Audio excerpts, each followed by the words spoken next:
โอ้โห ทำไมคนไทยถึงชอบเป็นแบบนี้ และชอบทำแบบนี้กับแรงงานลาวแรงงานเมียนมาหรือแรงงานทุกๆสัญชาติ สบายดี สวัสดีค่ะBBS ที่ทุกท่านวันนี้มาพบมาพอกับออนเช่นเก่าเช่นเคยนะคะพอๆกันนะคะทุกคนค่ะวันนี้ออนจะมาเล่าเรื่องที่แบบประทับใจเนาะทุกคนคือหลายๆคนก็อาจจะหัวออนนะเห็นงานโรงงานเนาะทุกคนเห็นงานโรงงานและเห็นผู้คนมากมายเลยทุกคนค่ะเห็นผู้คนเห็นผู้นั้นผู้นี้เนาะคือสิ่งสำคัญเลยคือว่าแบบเฮาเห็นคนอื่นเข้ามาส่งงานนะแล้วอันนั้นเลยทุกคนต้องตาต้องใจอ่อนเนาะคนไทยเนาะเวลาเขามาส่งงานเขาโรงงานเนาะก็จะมีอ่าคนงานของโรงงานที่ออนอยู่เลยพากันบุ่มใส่เนาะเอางานลงจากรถ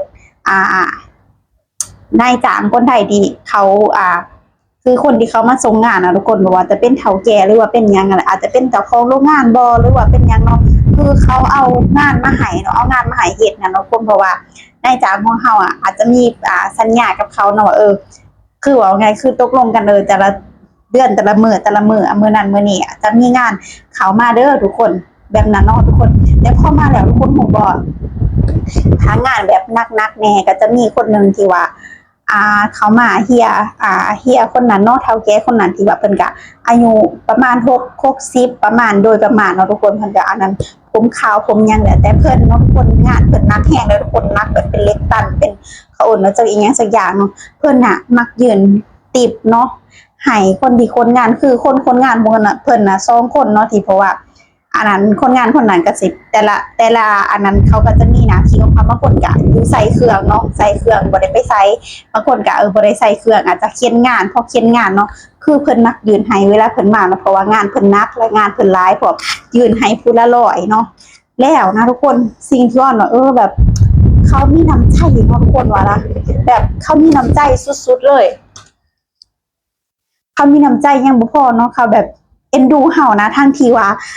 เฮานะบ่ได้ไปเป็นลูกจ้างเขานะทุกคนบ่ได้ไปเป็นลูกจ้างเขาเลยเขาคือเฮาก็คือลูกจ้างของโรงงานนี่แต่แค่เฮาเอางานลงให้เขาเนาะคือเขามาเขาก็บ่ได้เอางานลงเนาะเพราะว่าก็จะมีคนเอาลงเขาเอางานลงเขาแต่ความมีน้ำใจของเขามันแบบโอ้โหอ่อนว่าแบบดีใจแทนคนที่เขาลงถึงเขาเมื่อยเนาะเขาก็ยอมรับเพราะว่าได้ติปนะทุกคนได้ติปเทื่อละ100หรือว่าเทื่อใดก็บ่ฮู้คือกันแต่ที่แน่ๆก็คือได้ติปตลอดเนาะมาแต่ละเทื่อก็ให้ตลอดอ่อนว่าโอ้ยแบบคนที่เอางานลงก็คือสิแบบดีใจนะทุกคนคนไทยเขาเอิ้นว่าการมีน้ำใจบ่หรืออีหยังก็บ่แน่ใจคือกันอย่าลืมคอมเมนต์บอกเด้อจ้ะทุกคนค่ะแล้วเนาะแล้วก็จะมีหลายคนเลยทุกคนบางคนก็ซื้อหันซื้อนี้มาฝากมาฝากเสมียนเนาะมาฝากเสมียนซื้อนั้นซื้อนี้มาฝากเสมียนแล้วปีที่แล้วหรือปีใดนี่แหละที่ออนเฮ็ดงานแบบงานเพิ่นมาหลายช่วงนั้นโอ้โหแบบหลายแฮงไก่สิปีใหม่แฮงหลายแบบงานหลายเฮ็ดโอ้คุมื้อช่วงนั้นน่ะช่วงปีหลังๆก่อนน่ะเอาขนมมาแจกเบิดในโรงงานเลยคือขนมออนหูเลยว่าอันละ20 บาทเนาะถ้วยละ20 บาทเป็นถ้วยนะทุกคนเป็นข้าวสาคูหรืออีหยังสักอย่างในออนก็บ่แน่ใจตอนนั้นเป็นมีข้าวกำใส่กะทิอีหยังประมาณนี้แล้วทุกคนเบิ่นแบบเอามาแจกลูกน้องนะแล้วลูกน้องเป็นโรงงานอื่นเนาะแต่ว่าเพิ่นเอางานมาเฮ็ดซื่อๆแล้วไปแบบเวลางานเล่นแบบงานหลายๆนะสำหรับเฮา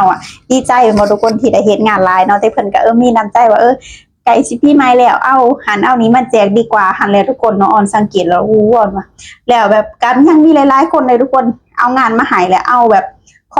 องหนีมาฝากเสมียนเนาะเอามาฝากเสมียนแน่หรือบางครั้งก็อาจจะให้ติปเสมียนแน่อย่างประมาณนี้คือออนสังเกตนะเนาะทุกคนคือแบบผมมันสิว่าแบบสังเกตทุกคนก็พอแบบแบบเวลาเฮาแนมไปงานมันลงงานเขามาในโรงงานออนก็แนมไปแล้วบางครั้งแบบลูกน้องหุมใส่เพิ่นก็เอาเงินให้บางครั้งผู้ละ20หรือบางครั้งก็เอาเงินไปซื้อให้ซื้อน้ำซื้อในมาแจกกันอ่อนว่ะน้ำใจของคนอันนี้คนแบบอันนั้นเขาอันนี้เนาะเขามีน้ำจิตน้ำใจที่ดีอันนี้แล้วนะแล้วบ่พอเนาะทุกคนเด็กเล็กเด็กหน่อยคือกันเนาะในแถวโรงงานอ่อนนี่เล็กๆเด็กหน่อยเวลาแบบเขาแบบบางครั้งมาอยู่นำแม่บ่ทุกคนอยู่คนลาวหรือว่าคนนั้นนะคะมาอยู่นำแม่แล้วแม่เขารู้จักกับคนไทยเวลาเขาเฮ็ดกับข้าวพวก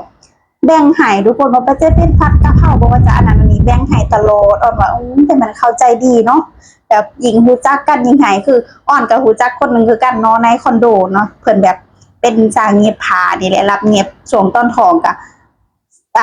เอาหันเอานี้มาจากต่างจังหวัดมาฝากเนาะต้องขอดูไห้บ่อันนี้ปัจจุบันนี่ก็ไห้เนาะไห้เม็ดมะขามไห้มะคุงบ่เวลาไปต่างจังหวัดเวลาเพิ่นเอามาหลายๆเพิ่นว่าไปแบ่งกันกินเด้อจ้าเด้อพี่เอามาหลายเพิ่นน่ะบางครั้งมันก็เอามาหลายแบบคนอีสานนะทุกคนนะโอ้น่ะแต่มันเราใจดีเนาะแบบเห็นเนี่ยไปตลาดคือกันทุกคนอ่อนคือได้พบได้พอหลายเนาะเวลาอ่อนไปตลาดก็จะมีอาหารผลไม้ที่อ่อนเคยซื้อประจำนะทุกคนเอาง่ายคือเป็นอาหารประจ